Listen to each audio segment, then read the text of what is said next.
കോഴിക്കോട് പാളയം സ്റ്റാൻഡിൽ പോകേണ്ട സ്വകാര്യ ബസ്സുകൾ പുതിയ സ്റ്റാൻഡിൽ ആളുകളെ ഇറക്കിവിടുന്നതായി പരാതി. സ്വകാര്യ ബസ്സുകളുടെ കടുത്ത അനാസ്ഥയിൽ രോഗികളും വയോധികരും ദുരിതത്തിലാണ്. റോഡ് ബ്ലോക്കാണ് എന്ന കാരണം പറഞ്ഞാണ് സ്വകാര്യ ബസ്സുകളുടെ അനാസ്ഥ. ചോദ്യം ചെയ്താൽ ബസ് ജീവനക്കാർ അസഭ്യം പറയുന്നതായും പരാതിയുണ്ട്. യാത്രക്കാർ പകർത്തിയ ദൃശ്യങ്ങളിലേക്ക്. സ്ഥിരമായിട്ട് ഈ ബസ്സിലുള്ള പരിപാടിയാണ്. പുതിയ സ്റ്റാൻഡ് എത്തിക്കഴിഞ്ഞാൽ ആളുകൾ ഇറക്കി വിടാം, എന്നിട്ട് അങ്ങോട്ട് പോകാൻ പറ്റില്ല. സ്ഥിരം പരിപാടിയാണ് ഈ ബസ്സിൽ, സ്ഥിരമായിട്ടുള്ളത്.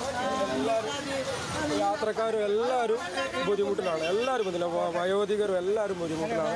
സ്ഥിരം പരിപാടിയാണ്, ഒന്നും രണ്ടും ദിവസമല്ല ഈ ബസ്. അത് എന്തെങ്കിലും പറയുമ്പോൾ ഇവർ ചീത്ത പറയണം, ആളുകളെ ചീത്ത പറയാണ്. വിവരങ്ങളുമായി ബെൻസൺ ബാബുവാണ് ചേരുന്നത്. ബെൻസൺ, അതായത് നമുക്കറിയാം കോഴിക്കോട് ബസ് സ്റ്റാൻഡിൽ നിന്നും പാളയം മാർക്കറ്റിലേക്ക് അത്യാവശ്യം ദൂരമുള്ള യാത്രയാണ്.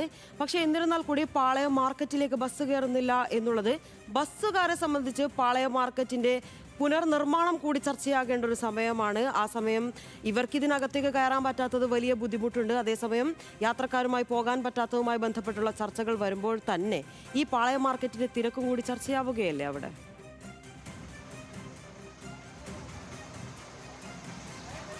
അതെ ലിനിഷ, ഇതിപ്പോൾ ഇന്ന് രാവിലെ കോഴിക്കോട് പെരുമണ്ണ റൂട്ടിൽ ഓടുന്ന അഭിലാഷ് എന്ന ബസ്സിൽ നിന്നും ഒരു യാത്രക്കാരൻ പകർത്തിയ ദൃശ്യങ്ങളാണ് അല്പസമയം മുമ്പ് നമ്മൾ കണ്ടത്. അതായത് പെരുമണ്ണ, അതോടൊപ്പം തന്നെ മാവൂർ, ഈ പ്രദേശങ്ങളിൽ നിന്നും കോഴിക്കോട് നഗരത്തിലേക്ക് എത്തുന്ന സ്വകാര്യ ബസ്സുകളാണ്. അവരുടെ പെർമിറ്റ് പ്രകാരം അവർ കോഴിക്കോട് നഗരത്തിൽ പ്രവേശിച്ച് പാളയം സ്റ്റാൻഡിലാണ് ആ റൂട്ട് അവസാനിപ്പിക്കേണ്ടത്. തിരിച്ചും ആ രീതിയിൽ തന്നെയാണ് വരേണ്ടത്. പക്ഷേ ഈ തിരക്കാണ്, റോഡിൽ വലിയ ബ്ലോക്കാണ് എന്ന കാരണം പറഞ്ഞ് ഈ ബസ്സുകൾ പ്രൈവറ്റ് സ്റ്റാൻഡിൽ എത്തുമ്പോൾ അവിടെ എത്തി ബസ്സിൽ നിന്നും ആളുകളെ വിടുകയാണ് എന്നുള്ളതാണ് ആളുകൾ പരാതിയായി പറയുന്നത്. ഇപ്പോൾ സ്ഥിരം കാഴ്ചയായതോടുകൂടിയാണ്, അല്ലെങ്കിൽ സ്ഥിരം രീതി ആയതോടുകൂടിയാണ് ഈ ആളുകൾ ഇത്തരത്തിൽ ദൃശ്യങ്ങൾ പകർത്തുകയും പരാതി ഉയർത്തുകയും ചെയ്യുന്ന ഒരു സാഹചര്യത്തിലോട്ട് എത്തിയത്. എന്തുകൊണ്ടാണ് ഇങ്ങനെ നിർത്തുന്നത്? അല്ലെങ്കിൽ വൃദ്ധരായിട്ടുള്ള ആളുകൾ, വിദ്യാർത്ഥികൾ, അങ്ങനെ പലരും ബുദ്ധിമുട്ടുന്ന ഒരു സാഹചര്യമാണ് ഇത്തരത്തിൽ ആളുകളെ പുതിയ സ്റ്റാൻഡിൽ ഇറക്കി വിടുമ്പോൾ ഉണ്ടാകുന്നത്. അവിടെ നിന്നും ഏറെ ദൂരം സഞ്ചരിച്ചാൽ മാത്രമേ പാളയം സ്റ്റാൻഡിലേക്ക് എത്താൻ സാധിക്കുകയുള്ളൂ. അപ്പോൾ അവിടെ നിന്നും മറ്റ് ഓട്ടോ പിടിച്ചോ അല്ലെങ്കിൽ മറ്റ് ബസ്സുകളിൽ കയറിയോ പോകേണ്ട സാഹചര്യം ഉണ്ടാകുന്നു. ഇത് ചോദ്യം ചെയ്യുന്ന ആളുകളെ അസഭ്യം പറയുകയും ഭീഷണിപ്പെടുത്തുകയും ചെയ്യുന്ന സാഹചര്യമാണ് ഉള്ളത്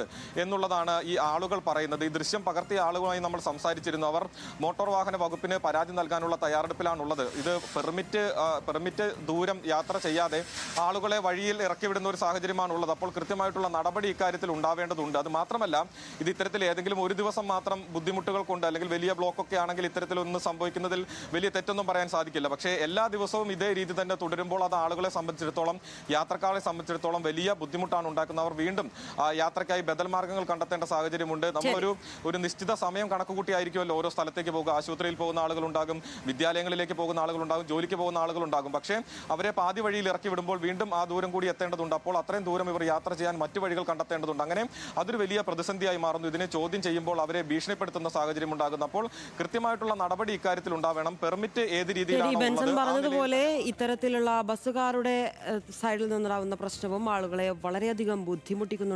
നന്ദി ബെൻസൺ വിവരങ്ങൾക്ക്.